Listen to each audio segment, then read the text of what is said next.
Olá, mulher linda! Sabe que edifica o lar. Eu sou Eliane Cristine e estamos lendo juntas o livro Arrependimento Profundo e Eficaz, de Hernani Santos. Esta leitura foi autorizada. Para a aquisição do livro, entre em contato com a editora Vem. Leitura 40. 6 mentiras da Igreja Moderna. Pai, eu oro pela amiga que me ouve. Que prossigamos buscando discernimento da Tua Palavra para não sermos enganados com as mentiras que existem por aí. Eu oro em nome de Jesus, amém. Hoje no Brasil estamos vivendo um crescimento exponencial do número de evangélicos. Já somos mais de 50 milhões de evangélicos em nossa nação. Porém, esse número expressivo não mostra em nada o crescimento de um grande avivamento. Vamos fazer alguns testes aqui para percebermos se o que cresce no Brasil é realmente o Evangelho de Jesus. Vamos às 7 mentiras da Igreja Moderna. Primeira, todos os pecados são iguais perante Deus. Esta mentira é grotesca e também muito séria, mas vamos analisar à luz da Palavra de Deus que existem sim pecados diferentes uns dos outros perante Deus. De Jesus a Pilatos, João, capítulo 19, versos 11. Aquele que me entregou a ti é culpado de um pecado maior. A Bíblia fala de pecados que são para a morte e outros não. 1 de João, capítulo 5, versos 16. Julgamentos mais severos que outros, Lucas, capítulo 12, versos 47. Maior rigor no julgamento dos que ensinam, Tiago, capítulo 3, versos 1. Maior punição, Mateus, capítulo 11, versos 20 a 24. Maior consequência para aqueles que pecam intencionalmente, Levítico, capítulo 4, versos 1. Grande punição para os abusos de crianças, Mateus, capítulo 18, versos 6.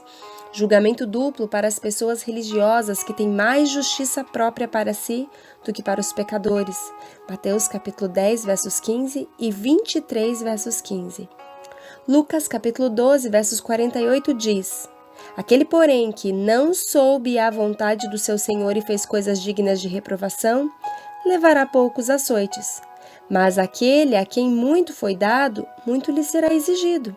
E aquele a quem muito se confia, muito mais lhe pedirão. Se este princípio, como já dissemos, pode ser ligado a Romanos capítulo 2, versos 12, poderíamos afirmar que haverá graus de punição para os perdidos. Quem teve muitas oportunidades terá castigo mais severo, quem teve poucas, castigo menos severo, e quem não teve nenhuma, castigo ainda mais brando. Maior rigor para essa geração do que para Sodoma, Mateus capítulo 10, versos 15, Lucas capítulo 10, do versos 10 ao 12. Como Deus via cada pecado e suas punições separadas, Levítico capítulo 21, versos 7 a 22. A graça não mudou Deus. Eu, o Senhor, não mudo. A graça trouxe apenas benevolência, mas não irá aplacar o dia do juízo. Segunda, posso fazer o que eu quiser, é só pedir perdão depois. Aquele que diz posso fazer o que eu quiser porque o sangue de Jesus me purifica é pior que o católico que diz basta pedir perdão. O sangue de Jesus não é provisão para você praticar o pecado. Quando você usa da graça de Deus desse jeito, isso é chamado de rebelião. Hebreus capítulo 10, versos 26. O sangue de Jesus não é um aerosol que passa e limpa o pecado. O Espírito da graça é: você pecou, era ignorante, mas entregou sua alma a Jesus e foi perdoado. Ultrajar o Espírito da graça é abusar da misericórdia e da graça de Deus. Não premedite o erro, afaste-se daquele que o faz pecar, que o leva a lugares que um filho de Deus não deve ir. Já aprendemos que pedir perdão não traz perdão, arrepender-se traz perdão. O simples ato de pedir perdão não quer dizer nada se o coração está frio e sem arrependimento para o ato. Terceira, a hipergraça. Existem aqui alguns pontos e que quero destacá-los didaticamente com você sobre a hipergraça. Este ensinamento da hipergraça é epidêmico. Entrou sorrateiramente sem ser percebido e ficou suas raízes como erva daninha. Fácil de se arraigar e difícil de arrancar dos crentes. Pessoalmente tenho tratado com muitos jovens que antes viviam no fogo de Deus e, ou caíram ou se desviaram do pensamento de Deus. Em vez de buscarem a Deus, estão festejando esta imerecida liberdade. Se não for atacada e extirpada, se espalhará nas futuras gerações, formando uma geração de crentes morna espiritualmente porque trocou sua paixão por veneno. É triste dizer que muitos pregadores dessa graça barata vivem em pecado e aliviam sua consciência pregando a respeito de um Deus amoroso, que a todos ama e que nunca condena. Pregam sobre um Deus que não os julgará por sua conduta. Judas confrontou os falsos mestres que transformaram em libertinagem a graça do nosso Deus. Está lá em Judas capítulo 4. Uma versão bíblica fala em licença para a prática da imoralidade. Nem todo pregador da hipergraça tenta achar um jeito de justificar seu pecado. Alguns realmente amam a Cristo, mas pregam a verdade mesclada com erros.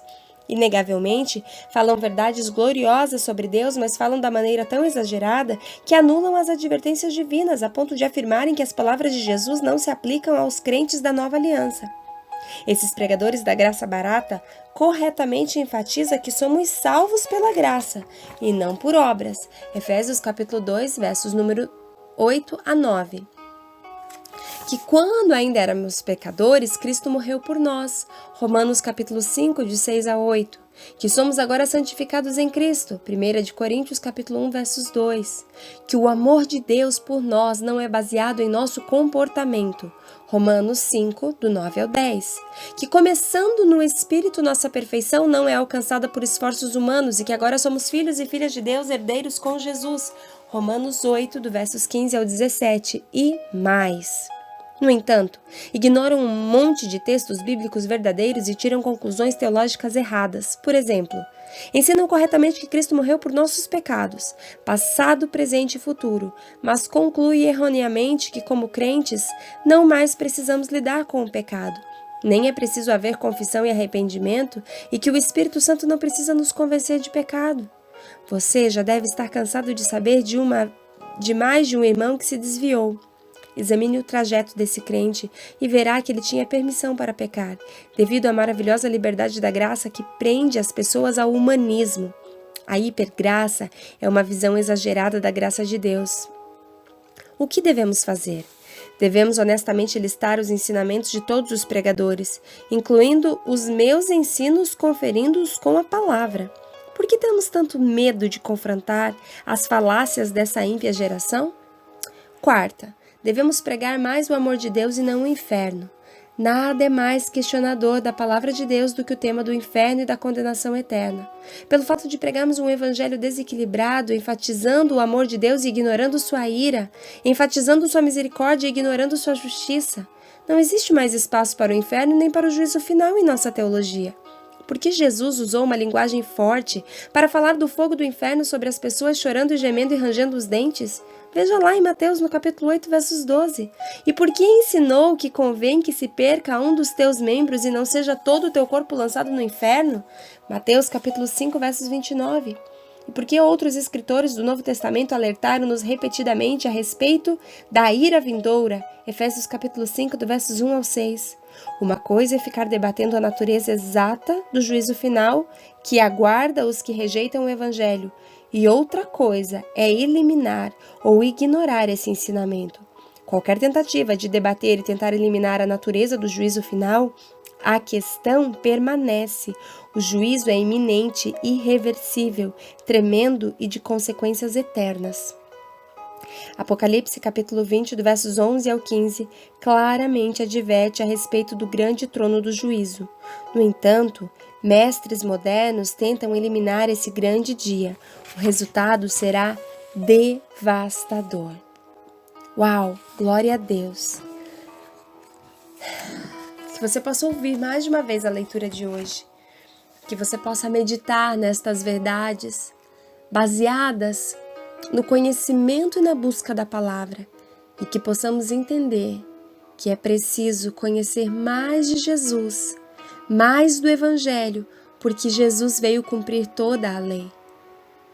E nós só podemos ter redenção e salvação através do sacrifício de Jesus. Precisamos mergulhar em Deus para entender que o Evangelho é mais que mera superficialidade. Precisamos entender que Evangelho é discipulado, é ser parecido com Jesus, é carregar a cruz e seguir aos passos do Mestre. Ninguém diz que é fácil, e não é. Se te disseram, mentiram. O caminho é estreito, é apertado, mas a recompensa é uma vida eterna, ao lado do grande Eu Sou. Um grande beijo, Deus te abençoe e até a nossa próxima leitura.